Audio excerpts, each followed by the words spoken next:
2.0 அப்படிங்கிறது போய் 2.0.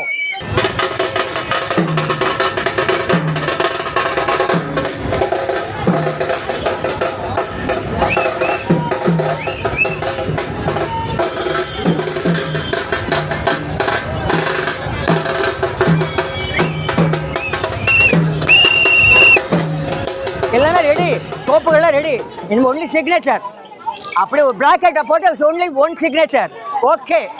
நேற்று வெளியான தமிழக தேர்தல் அரசியல் முடிவுகள் தமிழ்நாட்டில் ஒரு பெரிய தாக்கத்தை ஏற்படுத்தியிருக்கு.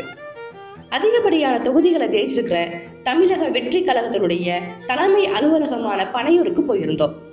அங்கே இருந்த தொண்டர்கள் கிட்ட அவங்களுடைய முக்கிய எதிர்பார்ப்புகள் என்னன்னு கேட்டோம். எந்த எதிர்பார்ப்பும் வேண்டாம், அண்ணன் ஜெயிச்சாலே போதும்.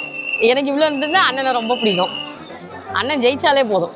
ஜீசஸும் கூட அந்த மாதிரி அவரை நொறுக்கப்பட்டு அவர் அடிக்கப்பட்டு அவர் துன்புறுத்தினாங்க. ஆனால் அவர் பாருங்க 3ஆவது நாளில் உயிரோடு வந்துட்டார். அந்த மாதிரி தான் நம்ம அண்ணன்.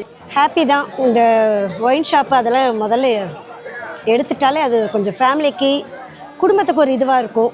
ஃபஸ்ட்டு எதிர்பார்ப்பே என்னன்னா அவர் கண்டிப்பாக வந்த உடனே போதை பெண்களுக்கான வேண்டிய காரியங்கள் அதெல்லாம் கரெக்டாக பண்ணுவார்.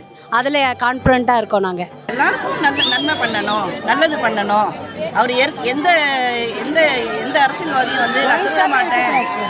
நான் திருட மாட்டேன், உங்களோட பணத்தை கொள்ளையடிக்க மாட்டேன் அப்படின்லாம் எந்த அரசியல்வாதியாக சொல்லியிருக்காங்களா? இவர் தான் சொல்லியிருக்காரு, விஜய் தான் சொல்லியிருக்காரு. மக்களுக்கு என்ன வேணும், மக்களாலே மக்களுக்கு கொடுக்கப்பட்ட ஆட்சிக்கு என்ன வேணுங்கிறது உனக்கு எல்லாமே தெரியும்.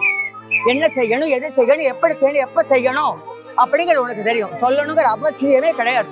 உனக்கு எல்லாம் தெரியும். எல்லாம் கடவுளால நீ படைத்த அனுப்பி கொடுத்திருக்கிற நீ பிரஜை. உனக்கு எல்லாமே தெரியும். சரியா?